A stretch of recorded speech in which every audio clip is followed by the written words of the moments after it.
This week for the YouTube problem, we have to revisit the drunk pirate or turtle problem in chapter 3 and substitute the list given in that problem with a list of pairs and then make Tess do her drunk walk. So pretty much what I did is I just pulled up that old program from chapter 3 and I substituted pairs right here in the turn list. And then after that, it was as simple as taking what was over here, just I before.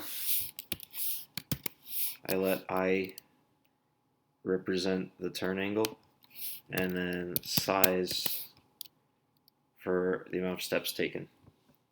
And then I updated t dot forward in parentheses size to make it work. So command save,